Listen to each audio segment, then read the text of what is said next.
I'm 30, and I've been with my fiancé, Matt, for nearly 6 years now.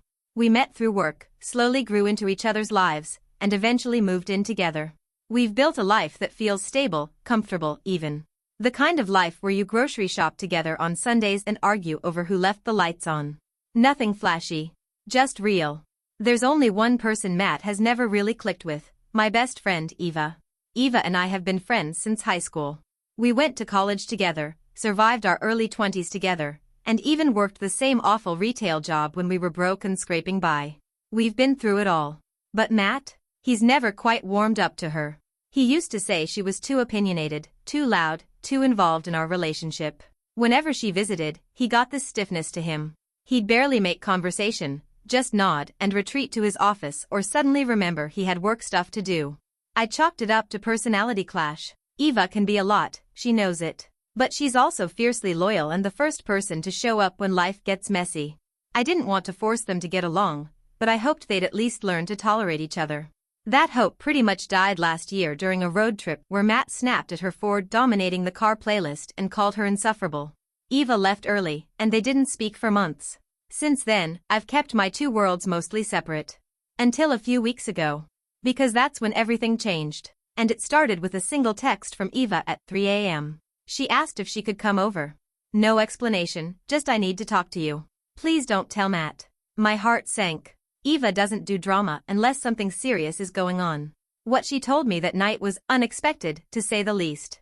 Eva sat on the edge of my couch that night, wringing her hands like she was scared to speak. When she finally did, she told me something I never saw coming. She had just come into a massive amount of money. Not a promotion. Not a lottery win. It was an inheritance, something she never even knew she was entitled to. Apparently, an estranged great-uncle passed away and left behind a chunk of real estate and a stock portfolio worth over $2 million. The lawyers had been sorting everything out for months, and Eva hadn't said a word to anyone until it was all finalized. She was officially a millionaire. My best friend, the one who used to split bills down to the penny with me, was now set for life. She wasn't telling me to brag. In fact, she looked terrified. She didn't want it to change anything between us. I hugged her, told her I was happy for her, and promised I'd always be the same. No jealousy, no weirdness. Just us. But as she was leaving, something strange happened. Matt, who had apparently been asleep this whole time, came out into the living room just as she was putting on her coat. He acted surprised to see her, but not in his usual cold way. This time, he smiled. Actually smiled. Said it was good to see her. Asked if she wanted tea. At 3 in the morning. Eva gave me a look, the kind that screamed what the hell is going on, but politely declined and left. After the door closed, I asked Matt if he'd heard anything. He shrugged and said he just woke up and heard voices. Then he asked, super casual, is everything okay with Eva? She seemed different. I told him no details, just that something personal was going on. That should have been the end of it. But the next day, I caught him scrolling through her Instagram. An account he had never once interacted with before. He even liked one of her photos from months ago, a totally random shot of her standing on a hiking trail. I stared at his screen for a second before he noticed and locked his phone. He acted like it was no big deal. But something in my stomach twisted. Because I knew Matt. And I knew he didn't do anything without a reason. A week after that strange night, I noticed Matt starting to bring Eva up in conversation, casually, like it was no big deal. It started small. He asked how she was doing, if she'd been over lately, mentioned he'd seen a funny meme she posted. It caught me off guard. This was the same guy who once said he'd rather eat nails than spend a weekend with her. Now he was showing interest? I brushed it off at first. Maybe he was just trying to be better, more supportive. Maybe our fight after the road trip stuck with him more than I realized. But it didn't stop. A few days later, he suggested we all go out for dinner. You know, just to patch things up, he said. He even picked a fancy rooftop spot, way above our usual date night budget. Said it would be good to reconnect with her. I agreed, cautiously. Eva, hesitant as ever, only said yes because she thought I needed her to. And that dinner? It was weird. Matt was suddenly Mr. Charming. He complimented her dress, asked her about work, laughed at every joke she made. It was like watching a stranger in my partner's body. Eva played along, but I could see she was on edge. Later that night, when she and I were alone for a second, she whispered, "What is this? Why is he acting like we're best friends now?" I didn't know. But I told her I'd find out. When I asked Matt later, he shrugged it off again. Said he realized he'd been too hard on her, and that he wanted to start fresh. That maybe she wasn't so bad after all. He even threw in a line about wanting to support the people important to me. It almost sounded sincere. But then I remembered something. Matt didn't know about the inheritance. At least, not from me. I hadn't told him. Eva hadn't either. Which meant, if he knew, if this was all some act, then he'd found out another way. And I had no idea how. After that dinner, I started paying closer attention. Matt had never cared much about Eva's social media, but suddenly he was following every story, reacting to her posts, even commenting occasionally, always something harmless, but just a little too friendly. Things like, looks amazing, or you've got to take us there sometime. Eva didn't respond to most of them. She was cordial but distant. And honestly, I couldn't blame her. Then one afternoon, while I was working from home, Matt left his laptop open on the dining table. He usually took it into his office, but that day, he must have been distracted. I wasn't trying to snoop. I just walked by to grab some water when I noticed an open tab, a draft email. It was addressed to Eva. Subject line, business idea lightbulb. My stomach dropped. I didn't read the whole thing, just enough to know that Matt was pitching her something. He was writing about a startup idea, talking about how he'd always wanted to launch something tech-related, how he thought they could build something great together. He was asking her to invest. I felt sick. All that friendliness, the charm, the sudden interest in her life, it wasn't about patching things up for my sake. It was about money. About opportunity. My fiancé had gone from barely tolerating my best friend to asking her to fund his dream business. And worse? He hadn't mentioned a word of it to me. I closed the laptop and sat on the couch, heart pounding. I didn't even know what hurt more, that he was using Eva, or that he thought I wouldn't figure it out. I waited to see if he'd bring it up. If he'd come clean. He didn't. And that's when I knew, Matt wasn't just being friendly. He was scheming. I didn't say anything to Matt that night. Or the night after. I needed time to think, to process what I'd seen without blowing up and making a scene I might regret. But inside, I was spiraling. The man I thought I knew, who I trusted with my whole life, was plotting behind my back, trying to use my best friend for her money. I needed to talk to Eva. Alone. So I asked her to come over, just the two of us. I didn't tell her why, only that I needed to clear my head. She agreed, though she sounded hesitant. When she arrived, she looked tired. Drained, even. Like she'd been carrying something heavy. I offered her coffee, and we sat on the balcony wrapped in sweaters, pretending everything was fine. I asked her, softly, if Matt had reached out about anything recently. She was quiet, for a long time. Then she nodded. She didn't go into detail, but she said yes, he'd sent her an email, and a few texts after that. She hadn't replied. I asked her if she was going to. That's when she looked me in the eye and said, I'm trying really hard not to make this harder for you than it already is. And that hurt. Because I knew what she meant. She wasn't going to get involved. She wasn't going to expose him. She was trying to stay out of it, for my sake. But her silence was an answer. Matt had crossed a line. A line I hadn't even seen coming until I tripped over it. The next day, I checked his phone. I know I shouldn't have. But I did. And what I found confirmed everything. There were messages, not just about business ideas, but compliments, flattery, little hints. You've always been the smartest person in the room. I wish I'd appreciated you more back then. You deserve someone who believes in you. My hands were shaking. Because now it wasn't just about money. Now it felt like something more. The messages kept haunting me long after I closed his phone. I couldn't sleep, couldn't eat. I kept replaying every little moment between them in my mind. Every smile. Every offhand compliment.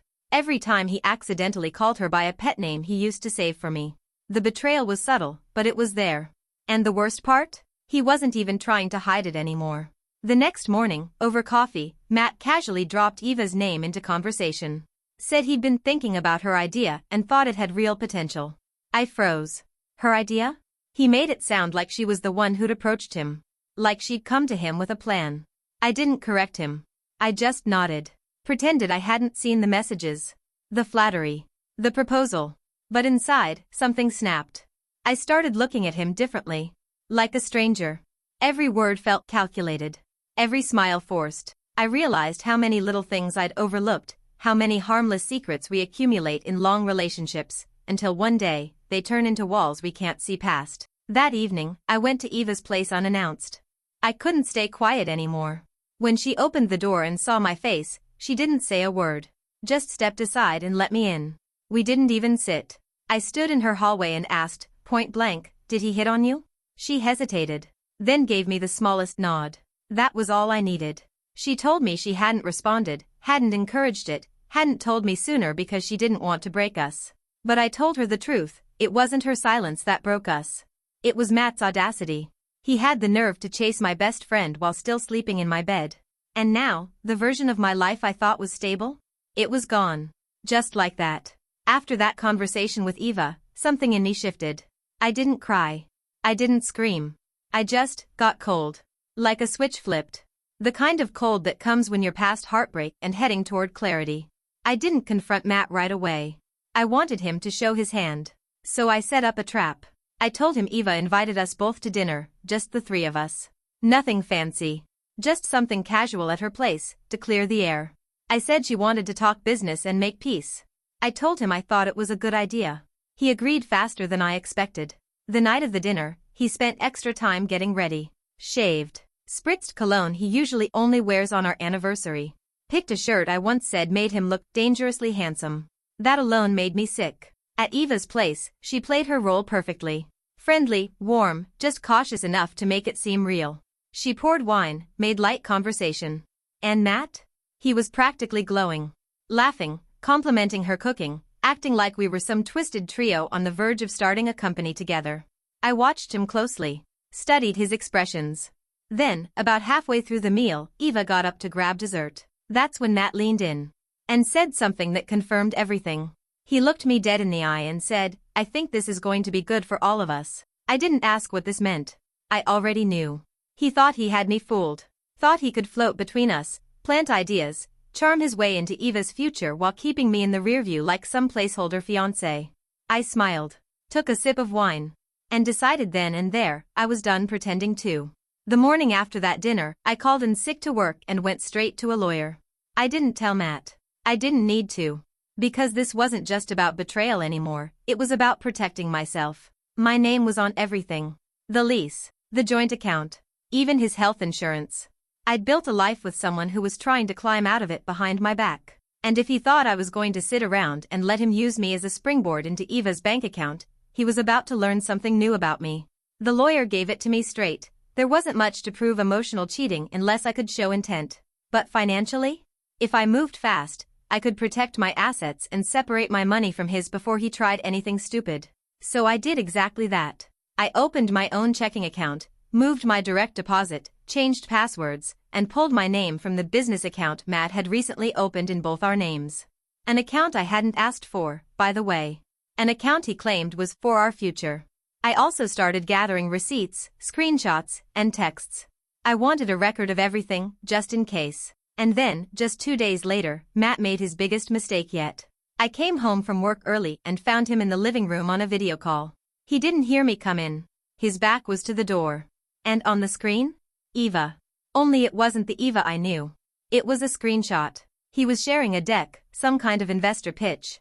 And her photo was the centerpiece. He was using her face, her name, her reputation, as bait.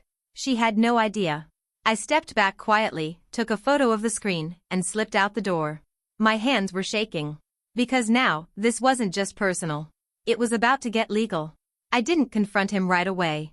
I wanted to give him just enough rope to tie the knot himself. So I waited 2 more days, pretending nothing had changed. Smiled when he kissed my cheek. Nodded when he said he was heading out for meetings. I even wished him good luck on his presentation. But behind the scenes? I was moving fast. I told Eva everything. At first, she was stunned, speechless. Then furious. Not just because he used her image to pitch to investors without permission, but because she'd genuinely tried to stay neutral. She didn't owe him kindness, but she'd given it anyway. And he exploited it. That was all she needed to know. She told me she wanted in on whatever plan I was cooking up. So we agreed, we'd set up one final meeting. Eva texted Matt pretending she was finally open to hearing his full proposal. Said she'd meet him at her place the next evening, alone. He took the bait immediately. Said he was so glad she came around. I watched him get ready from the hallway. He was humming. Wore the same cologne again. I almost laughed. Meanwhile, Eva and I had prepped her apartment. We set up a recording device, completely legal in our state since she consented, and waited. I stayed out of sight in the guest room. What followed was worse than I expected. He pitched the whole thing like he'd already sealed the deal. Said things like, "You're going to change my life, and we don't need to involve me in the finances." She's not really business-minded. He even joked that once the business took off, he could ease out of the relationship. With me. Eva stayed calm. Nodded. Asked follow-ups like a professional. And when he finished, she smiled and said, "Cool. Can you say all that again for the camera?" He blinked, confused. Then noticed the blinking red light behind a nearby picture frame. His face went pale. And from the hallway, I stepped out. Silent. Calm. His mouth opened, but no words came out. He was caught. Red-handed. Recorded. Exposed. And he knew it. Matt sat there frozen. His hands started to shake, his mouth twitching like he wanted to speak but had nothing left to say. The silence in that room was louder than any screaming could have been. He finally muttered something about being misunderstood. That he was just trying to build a future for all of us. Eva didn't even flinch. She stood up, walked to the door, and told him flatly to leave. No screaming. No threats. Just pure disgust. He turned to me, as if I was his last shot at sympathy. All I said was, "You did this to yourself." He didn't argue. He just left. That night, I forwarded the audio recording and a transcript to my lawyer. Just to be safe. I also gave a copy to Eva, who sent it to her own legal team. Turns out, using someone's name and image in a business pitch without permission can have serious consequences. 2 days later, I came home to find Matt packing. He tried one more time to explain himself. Said he'd been under pressure, that I hadn't believed in him enough, that Eva had led him on. Every excuse in the book. But I wasn't listening. I told him the lease was being transferred to my name only, and that the bank accounts were already separated. I'd cleaned house while he was busy planning his little empire. He asked me where we went wrong. And I told him the truth. You started seeing dollar signs where love used to be. That was the last time we spoke. In the weeks since, I've rebuilt. Eva and I are closer than ever, stronger, even. She didn't fund any of his ideas, by the way. She ended up using her money to open a women-led startup incubator. She offered me a role in her project, not because I asked, but because she knew I needed something of my own. And I took it. I didn't just lose a relationship, I lost the version of myself that thought loyalty meant standing by someone even when they'd already stepped away. Matt thought he could play both sides. But in the end, the only thing he built was the bridge I used to walk away from him for good. I'm not heartbroken anymore. I'm awake. I'm free. And honestly, that's worth more than anything he ever tried to take from me.